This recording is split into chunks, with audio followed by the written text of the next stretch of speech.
Hello there, YouTube. So today I'm making this video because I've gotten, I guess, some questions in the past from Megan's channel about how to understand your confusing ENFP crush. And granted, I don't usually make videos about general topics that I guess anyone could search up, but I'm gonna make one today that won't necessarily be cognitive function heavy. It's actually going to be more about my own experience and what goes through my head when someone likes me. It may be really intellectualized though, so I'll try to give actionable steps at the end of this video if you can get through all of it. But first, I'll try to explain what it is like as an ENFP to experience a crush and what it may look like to other people and what you can do about it if you are definitely not an ENFP and have no idea what the crap's going on. Okay, so first of all, if you don't know the functions, let me try to explain in kind of layman's terms what an ENFP generally operates as. They have an archive of every single emotion they've ever felt in sitting within themselves, like their body. Essentially, we can linearly piece together every feeling we've had and how it impacts us to where we really understand our own vulnerabilities. So, because of that, we're really good at anticipating triggers, we're really good at avoiding such situations, and we kind of live our lives seeming like a free spirit, a neurotic one perhaps, because we're really, really able to keep ourselves safe. And unfortunately, when it comes to romantic relationships, we often don't feel safe at all. Because in addition to that archive of every single emotion, so it penetrates very deeply, we also, our intuition is very unrooted. Like people, when they hear us preach about our philosophies, assume they come from a very deep place, but they're actually more rooted to an archive of every single experience we've ever had. So, in essence, we never really are in the moment, we only understand the moment after it's passed. So, basically, nothing feels real to me about what's going on now because I can interpret it in multiple ways and think of it in multiple parallel universes. Um, because of this, I will kind of subjectively project, my experience onto other people, or other people who have hurt me in the past when I'm interacting with someone I like. So essentially, we are actually very, very shy when it comes to our feelings for people in a way that people don't normally pick up. No, we don't pick up, other people don't pick up. We kind of assume everyone's always onto us, and we don't realize how good we are at hiding our feelings until it's too late.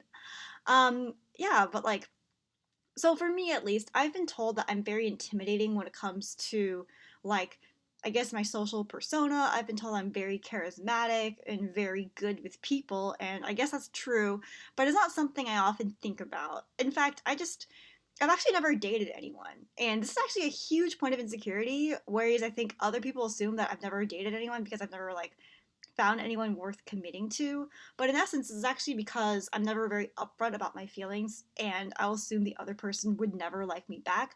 Mostly because in middle school, I started liking boys way earlier than everyone else, and I got laughed at literally by boys who didn't understand what it means to for a girl to like them. And so I've really internalized that every time even someone asks me if I like them, if I'm not sure if they like me back and they've never said I like you back, my brain will erase all evidence that they possibly could, and I'll just think that they're about to say, "Do you like me?" Because ha ha ha, I don't like you. Um, and that's so irrational, right? But in the moment, I will black out and correlate it to how intensely I have feelings for that person. I will be literally unable to comprehend the thought of them liking me back. So the more that I think that, or the more that I like you, the more that I don't think that you could like me, and that will drive a lot of my actions. The thing is, I'll still treat you very coolly. I'll just be oh yeah, able to be your friend and able to maybe even go out on dates with you. But unless you say first I like you, I won't comprehend that you could like me, even if there's all these signs. To me, I can see the evidence, but it won't register to me that that's actually meaning this thing, because I'll be oh, what if I'm imagining that that person is attracted to me? In fact, every time I've hooked up with someone, it's been the other person initiating it. And to me, I never see it coming until it's there. And we're making out. I'm oh, okay. I didn't, because I'll just yeah, on the other hand, if I initiate like making out or something with someone, it's easier if I don't like that person romantically. That is like, to me, like the difference between like I'm just very good at distinguishing hooking up with people and like liking someone. And often I would say actually I've only maybe hooked up with like a couple of my crushes throughout my life. Like generally, like a lot of the people I have the deepest feelings for, I've never like even kissed. And people are like, how can that be? And I'm like, well, look, it's like really imbalanced because I recently realized that my public perception is that I could get any guy I want. And that's not actually how it goes down in my head. Like, in my head, I have obsessively liked the same person, like, for multiple years at a time. Like, I would say that looking back at, like, all the ups and downs I've had, there are a few guys that really stick out to me. And usually they are like fellow deep feelers who I can pick up, can really understand me. And they're usually actually very like sensible and not very like intuitive and like talk about emotion and talk about like feelings and all these things all day. So for me, like in a sense, I will never like let my guard down because I'm so afraid of rejection. Like I will like literally if whenever someone like kind of accuses me of liking them or like says like, oh, like I don't know, like just anything that's hinting at that, I will like literally like disassociate and be like, they could like, oh, like they want to know if I like them, but I don't know if they like me, so why should I reveal my cards first? And like I will just be unable to comprehend if you like me. And so essentially, if you're watching this, sorry that took 7 minutes, but if you're watching this and you're confused about your ENFP crush, they actually probably like you. If you literally have an ENFP crush that's confusing you, they probably like you because chances are, if they are like not that interested and they're still talking to you, they probably like don't have that high of stakes in a sense.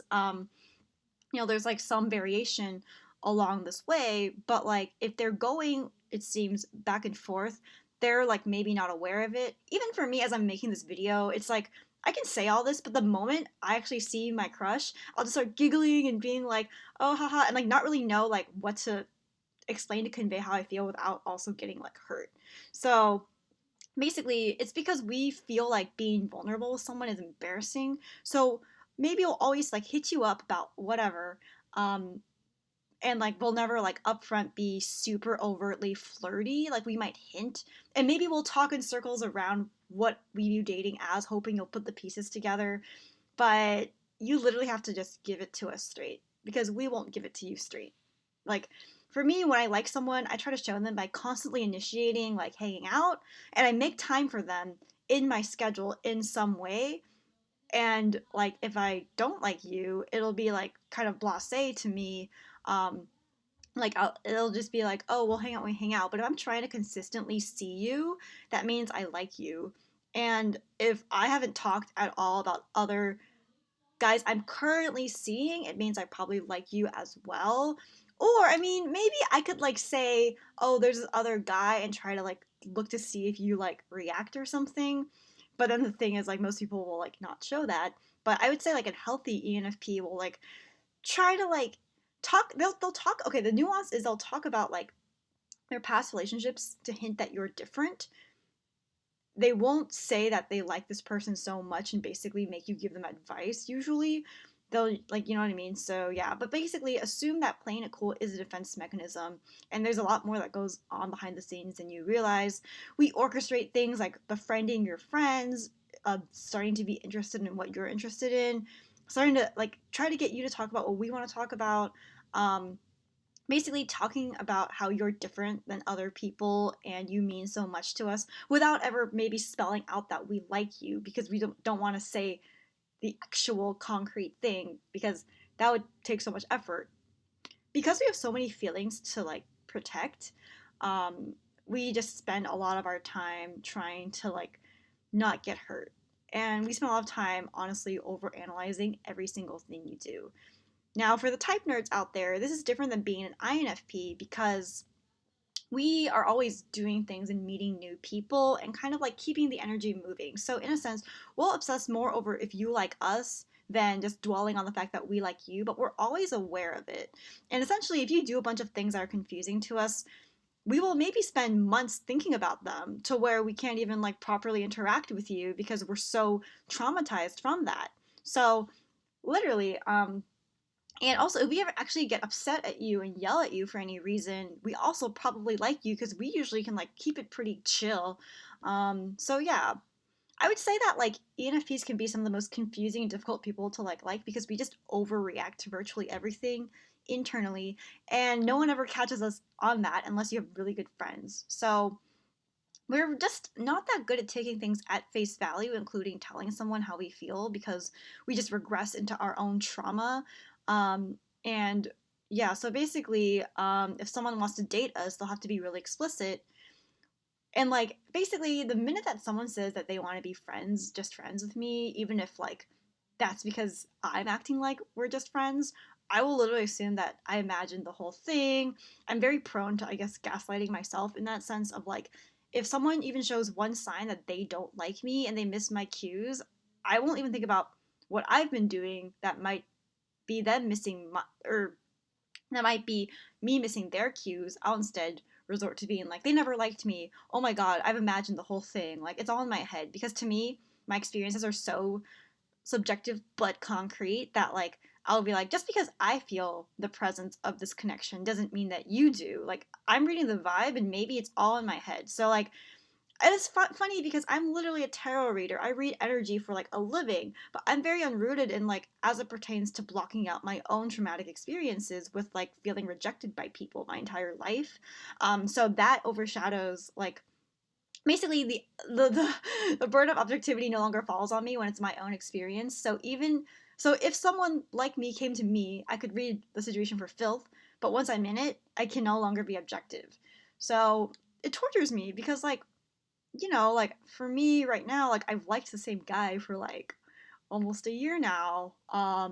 And I feel like I've done everything I can with my ENFP power, and I can like stretch myself into like seeing it from other people's perspectives, but can I trust those perspectives? Like, no.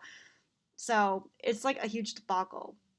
Basically, what I would say to concretely do for those of you who like want an action item, I would say one, tell the ENFP that you like them first. You just have to be the first one to say it. I'm sorry, like maybe they will do it eventually, but chances are they will just knock themselves into a hole. You have to tell them you like them, and you have to be as specific as possible about your intentions, because actually ENFPs are really good at modifying their expectations. So like if you're scared that, oh, I like you, but like I can't see you every week because I'm busy and I'm really scared that you're going to reject me about that, we actually don't read that much into actions. We read more into words. So if you've said I don't like you but you've acted like you like me, I'll just assume that I imagined you liked me. But like if you say you like me but don't even act like you like me, I'll just assume like you like me. So your words actually matter more than your actions for an ENFP. And this has led us to be like in some bad situations, to be honest. So like maybe you should do like words and actions like in an ideal world, but keep in mind that we pay more attention to what people say and if it adds up. So if you've never said I like you but you've acted like it, I'm not going to assume you like me, even if I suspect it could be. I'm going to like I have to prioritize my perceptions because so many of them come in, and the perception that you don't like me is going to take priority because you've never said it. And if you've never said it, maybe you just don't care. So yeah, be consistent also about initiating something with us, because even if you don't see us that often, if you just send us a meme and you just keep us in your lives and just in our thoughts, we will be able to work off of that. Also, if we're confusing, just tell us we're confusing, but make it clear you just want to know what's going on. We actually really appreciate bluntness, and we already know we're confusing, but if we don't know how we're confusing you, we will go the extra mile to try to not confuse you. And if you don't give us anything to work off, we will just continue to like die in a hole. Like, yeah. So, and also just really like, I think you just have to ask them, and you have to show up in your actions and your words. You have to say, I really like this about you, and you're different than everyone else, or something. Because in essence, we need to know that, because we'll like assume, oh, maybe you treat everyone like that, or maybe you're just like that. like we are just as prone to like fall into those pitfalls as an average insecure person. We just don't wear it on our sleeves. Even though we're in fact, I've gone so far as to like literally talk to everyone but my crush sometimes, like in a group, because I'm so afraid of them figuring out that I am obsessed with them. And when I like someone, I'm freaking obsessed with you. And like, I probably stalked your Spotify, I probably stalked your friends, I probably know your ex's name, but I would never tell you. I play dumb because why the crap? Um, so yeah, like basically, it comes down to this picture of I'll initiate constantly, I'll talk to you, but if you ever go, do you like me without telling me if you like me first, I will literally assume that I'm about to be rejected and I will have a traumatic freak out and I will literally feel like I'm about to be gaslit or something. So, if you've seen an ENFP just completely freeze and lose it, they probably have some intense feeling toward you that they're desperately trying to hide. And they feel like if they don't hide it properly, you're onto them, and then all hell will break loose. So, yeah. So I'm going to put this video out, and I encourage everyone actually who's watching has more questions from these insights to comment below. Also, disclaimer that this isn't every ENFP's probably experience. If you're typed correctly, though, I think that you will see some correlation to how things are embarrassing. I definitely know more ENFPs who successfully dated people compared to me, but I'm sure like it's just kind of like comes down to all the times ENFPs like they need the other person to make the first move, contrary to how they come off. So that's the confusing thing. For a lot of people that don't use extroverted intuition, introverted feeling, which was what I was referring to, you're basically gonna have to realize that this ENFP has almost no situational awareness. They're only aware of the situation going on in their own body. So, this is a PSA that if you have feelings for an ENFP in your life and you're confused, you're gonna have to clean up the mess for them. I'm sure like a lot of self-developed ENFPs are really working on it, but they have to kind of start from the inside out. It'll be very hard for them to confront you directly because they're afraid of reality. Like when I tell someone I like them, I'm afraid that everything I picked up about them liking me is all my imagination. And if I feel rejected, it's more so my imagination feels like the one that rejected me. And I'll be like, oh, like I was so stupid to think that this swaggy, tall, cute boy that's just my type could ever have liked me, because why would anyone like me? I'm such a freak. Like we really have those kinds of thoughts. So just realize there's a lot more going on beneath the surface, and it takes us a lot of effort to put ourselves out there and put our hearts out there. We think about, past loves, and it takes a long time to get over things. I'm still not over, like, so many people I've liked, which hasn't been as many as you would think. So, basically, if you're watching this and you actually are someone that I've liked before, and you were wondering if I liked you, I probably did. Because the people I've actually directly told I've liked you and dated is 0. So, yeah. But, anyways, I'm going to go for now. Feel free to comment below. And, yeah, I'll see you guys next time.